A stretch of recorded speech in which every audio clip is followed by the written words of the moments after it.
முன்னொரு காலத்தில் ஒரு காட்டில் ஒரு பெரிய வில்வ மரம் இருந்தது. அந்த மரத்தின் அடியில் ஒரு சிவலிங்கம் இருந்தது. காட்டில் வாழ்ந்த ஒரு குரங்கு அந்த வில்வ மரத்தின் மேல் ஏறி விளையாடி கொண்டிருந்தது. அன்று மகா சிவராத்திரி தினம்.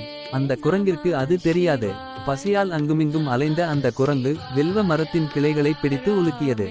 அப்படி செய்யும்போது மரத்தில் இருந்த வில்வ இலைகளும் பூக்களும் கீழே இருந்த சிவலிங்கத்தின் மேல் விழுந்தன.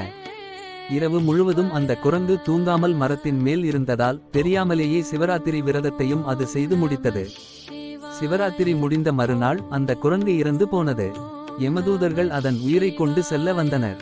ஆனால் சிவபெருமானின் கணங்கள் வந்து தடுத்தனர். இந்த குரங்கு மகா சிவராத்திரி அன்று தெரியாமல் செய்தாலும் சிவலிங்கத்திற்கு வில்வ அர்ச்சனை செய்து இரவு முழுவதும் விழித்திருந்து சிவபுண்ணியத்தை பெற்றுவிட்டது. எனவே இது நற்கதி அடைய வேண்டும் என்று கூறினார்கள். சிவபெருமானின் அருளால் அந்த புண்ணியத்தின் பயனாக அந்த குரங்கு அடுத்த பிறவியில் முஸ்குந்த மகாராஜாவாக பிறந்தது.